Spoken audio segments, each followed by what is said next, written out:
Huwag po niyang bigyan ng intriga na mayroong nag-utos sa akin na ibang tao. Kaya sabi nga natin, iwasan natin ang kwentong walang ebidensya. Kung sino man yung sinasabi niyang yon, kung may alam siya kung sino nag-utos sa akin at hindi ang Pangulo, sa mga sinabi ko noong September 26, ipalitaw niya po. Dahil alam kong wala siyang mapapalitaw. Good afternoon, ma'am. Ma'am, earlier this week, Baguio City Mayor Benjamin Magalong pointed to you as the trigger for his resignation as Special Advisor to the ICI.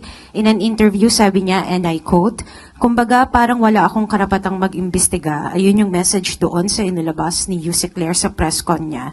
Kumbaga, sinabihan ako na wala akong karapatang mag-imbestiga kasi Special Advisor ka.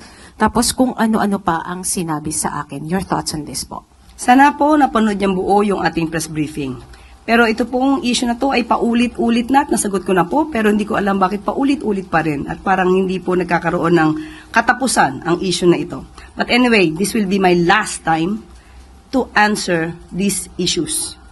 Unang-una po, hindi ko po saklaw ang kanyang damdamin. Siya po ang voluntaryong nag-resign, hindi naman po siya pinagre-resign. Kung iyon po ang kanyang naging desisyon, hindi ko rin po saklaw ang kanyang pagdidesisyon. Sinabi po niya na wala daw siyang karapatang mag-imbestiga. Unang-una po, iba po kasi ang pag-presume at iba naman po yung naging pronouncement ng ating Pangulo. September 15, sinabi po ng Pangulo na siya po ay Special Advisor. Hinanapan po siya sa isang programa kung nasaan po ang kanyang mandato, ang papel patungkol po dito. Ang sinabi lamang po ni Mayor Magalong ay he just presumed that he is an investigator. Maaaring ganun ang mangyayari kung siya po ay nag-resign bilang mayor. Pero ang Pangulo na nga rin po nagsabi na pinili niya pong mag-stay at manatiling mayor ng Baguio City.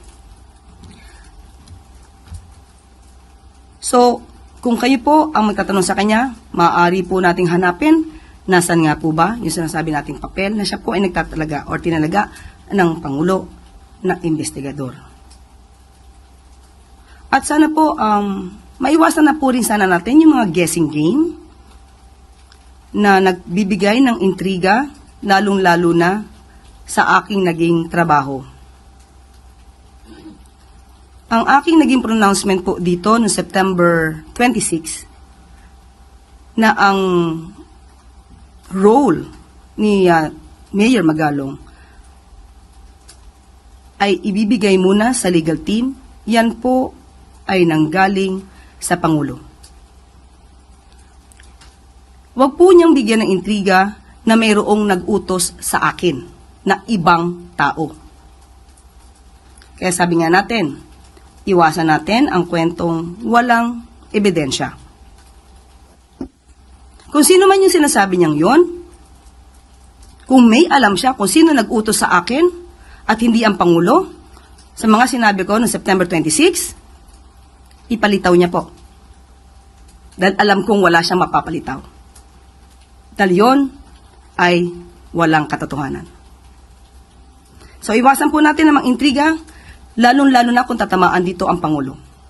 Ang Pangulo po ay sumusunod lamang sa batas. Hindi po natin pwedeng i-please lahat ang tao sa kagustuhan nila. Pero ang maaapektuhan naman po ay ang batas at ang pronouncement ng Pangulo. Sana matapos na po ang issue na ito dito at wala na po sanang paulit-ulit na issue na ganito. Salamat po. Good afternoon, Yusek. Ma'am, may we just get your reaction? Cavite Representative Kiko Barzaga is eyeing to file impeachment complaint against the President. Nakarating na po ba ito sa Presidente, ma'am? Makarating o hindi makarating, ito naman po ay trabaho po yan at saklaw po yan ng House of Representatives.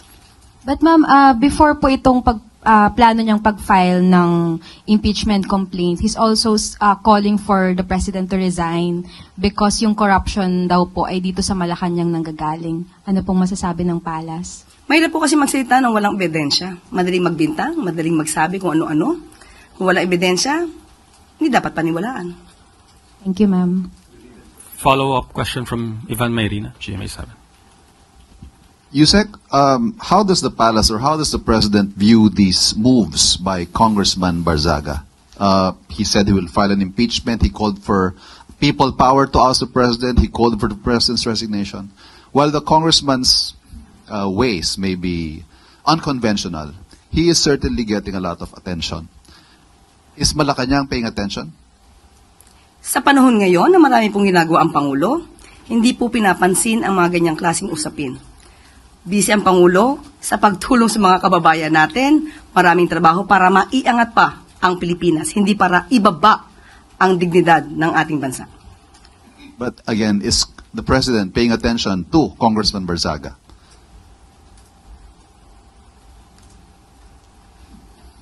Just a smile. Next question is from Katrina Domingo, ABS-CBN. Ma'am, do we already have an updated number kung ilan na po yung complaints or letters na naisubmit sa Sumbong sa Pangulo website since it was open to the public? As of 9 o'clock today, 19,729 ang naitala po na complaint. At bukas po siguro mas magkakaroon po kami ng detalyadong report kung ano na po ang nangyayari at ano na po ang nasusolusyonan o ano na po yung nagkakaroon ng mga aksyon. Next question. Follow-up question, sorry. Mananatili, until when po mananatiling open yung Sumbong sa Pangulo? Until the end of the President's term, or will there be a sort of a cap to close the website and focus first on what has been reported? Tingnan po natin.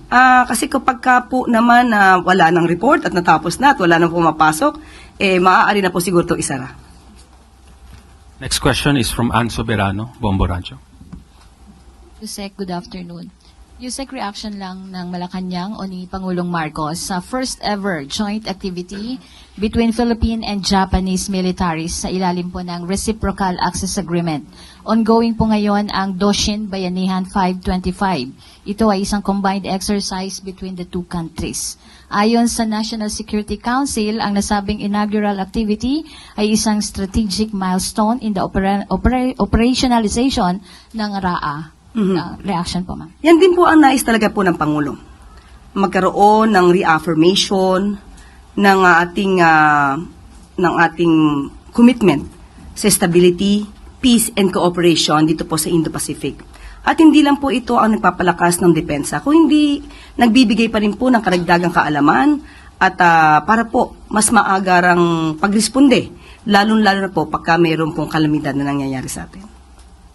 Makatutulong din ba ito sa issue na kinakaharap ngayon ng Pilipinas regarding po sa West Philippine Sea, ang pagiging agresibo po ng China? Hindi ko po masasagot yan at i-defer ko na lang po yan sa DFA.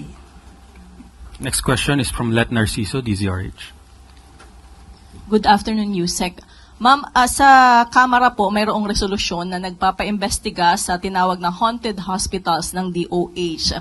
At sa Senado naman, ibinunyag ni Senator Gatchalian yung higit 10 billion pesos na naluging pondo daw sa gobyerno dahil sa overpricing ng farm-to-market roads ng DA. Isasama na po ba ito sa iniimbestigahan o iimbestigahan ng ICI? Kapag ka mo may mga dokumento, maaari naman po ito ibigay agad sa ICI para kung sino po yung mga concern ng mga tao dito at involved, ay maaari po agad maipatawag para magkaroon ng mas mabilis ang pag-iimbestiga. So, pwede po itong isabay dun sa ongoing investigations? Yes, opo. Lahat po naman ng infrastructure na questionable ay maaari pong isailalim po sa pag-iimbestiga ng ICI. Next question, Eden Santos, Net25.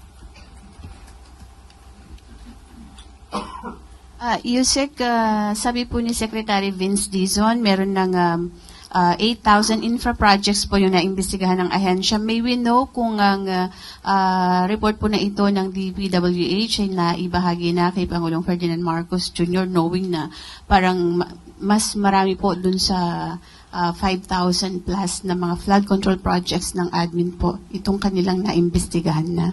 Ang pag-iimbestiga naman po ay sa buong 10 years. So, according to Sec Vince, ay nasabi naman po niya ito sa Pangulo. Thank you po. Next question, Evelyn Quiroz, Filipino Mirror.